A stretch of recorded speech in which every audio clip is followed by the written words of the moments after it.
you as well to think about becoming a Christian. I became a Christian as a junior in high school, and it changed my entire life. And I believe that if you'll look into it honestly with an open mind and an open heart, that it can change your life as well.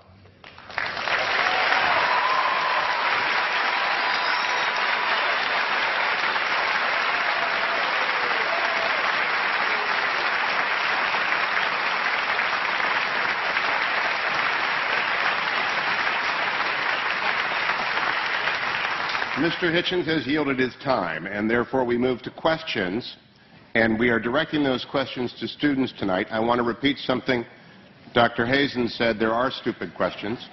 I want to add to it, we are uninterested in your opinions, only your questions matter to us.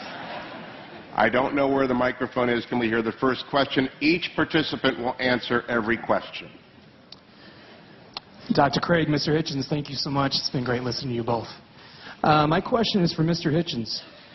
Mr. Hitchens, in your book, God is Not Great, you say that, quote, there are 4 irreducible objections to religious faith, end quote. The third being that religious faith, quote, is both the result and the cause of dangerous sexual repression, end quote. So here's my question for you. Is it good that the Bible prohibits humans from having sex with animals? Or is that an example of dangerous sexual repression?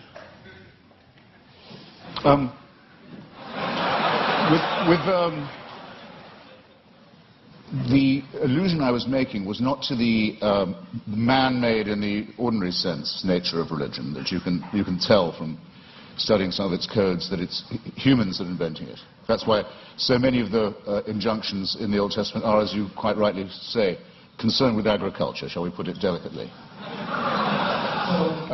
But it's more that it's men-made, that it's designed to keep women in subordination.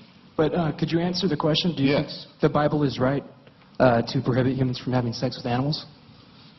I don't know of any good advice about having sex with animals. In favor of it, I mean to say, look, there are things that if people do, incest is one, and cannibalism is another. If you do them, you'll die out. A society that permitted it would. There were societies in New Guinea that did practice cannibalism, and there's a terrible disease that you get called kuru if you do it, and it seems to be. If you like, there are some rules that are self-enforcing. That's not what when I was talking about sexual repression, I was talking about the enormous number of prohibitions on sex between men and women, and on the evident fear of female sexuality, and the superstitious dread, for example, of female menstrual blood. Things of this kind. Dr. Craig, your assessment of that question and answer. Well, I think the question illustrates that apart from God, whatever is in nature is right.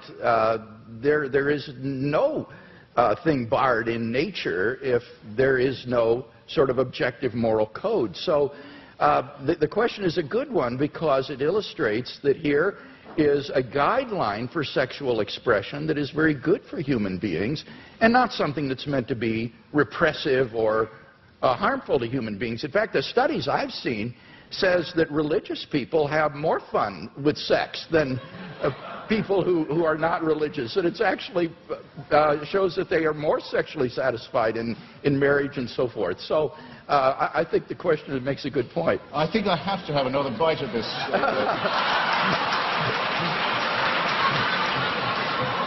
This tempting cherry. You see, if it's true that, as I think it is, that nature is pretty indifferent, pretty callous, pretty random, then who is the designer? But many people say concerning the ban on homosexuality, for example, in the Old Testament, they'll say, well, homosexuality is against God's law and it's against nature's law.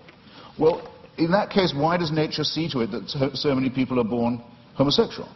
Or, if you want to rephrase it, why does God have so many of his children preferring sex with their own gender?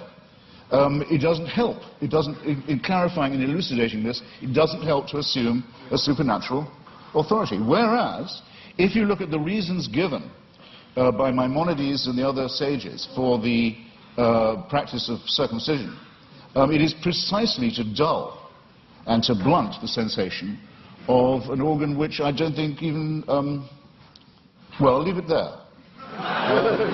Our next question. No, but it's explicitly designed, in other words, to reduce sexual pleasure, make it more of a painful duty than a celebration. Well, you asked for it. I don't want to misrepresent myself. I was a student here and graduated.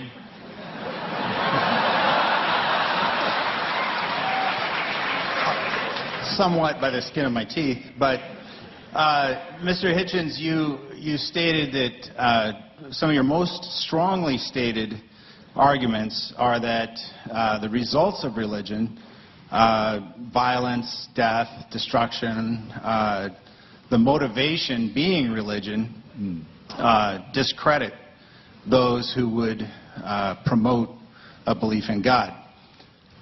However, I think there's an imbalance there in that the nuclear bomb was created by physicists and is the most demonstrable violence perpetrated on mankind. So I wonder how you respond to that. Well, physics isn't an ideology. Physics isn't a belief system. It's a science. Well, I think that would be subjective. I mean, you could, any more than the Marie Curie discovering radium makes her practice morally different. I mean, it's not comparing like with like. What I'm talking about are specific religious injunctions to do evil, to mutilate the genitalia of children, for example, to take the pastor, Douglas Wilson, who Dr. Craig was just mentioning, with whom I crossed swords several times this year, recently in Dallas.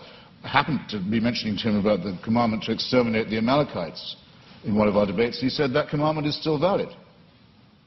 If there were any Amalekites, it would be his job to make sure that they were all put to the sword. And some of the virgins left over for slavery, purposes better imagined perhaps than described. I think this is a very serious problem. I'm not taking refuge in the commonplace that sometimes religious people behave badly. That would discredit religion. That would be a very soft option. I'm saying there are specific biblical, scriptural injunctions to do evil. Dr. Craig, in that regard, those who are announced atheists who have done evil in the world, particularly in the last 20th century, the Marxists, the Trotskyites, the Stalinists, have they done more damage in your view and more evil than the Christians? Well, this is a debate, Hugh, that I don't want to get into because I think it's irrelevant. I, as a philosopher, and I mean this, am interested in the truth of these worldviews more than I'm interested in the social impact. And you cannot judge the truth of a worldview by its social impact. That's just irrelevant. Bertrand Russell, in his essay, Why I'm Not a Christian, understood this. Russell said you cannot assess the truth of a worldview by seeing whether it's good for society or not. Now, the irony was, when Russell wrote that back in the 20s, he was trying to refute those who said that you should believe in Christianity because it's so socially beneficial to society. It was just the mirror image of Christopher Hitchens' argument, where saying you shouldn't believe in it because it's socially detrimental to human culture. But I think Russell's point cuts both ways because it's a valid point.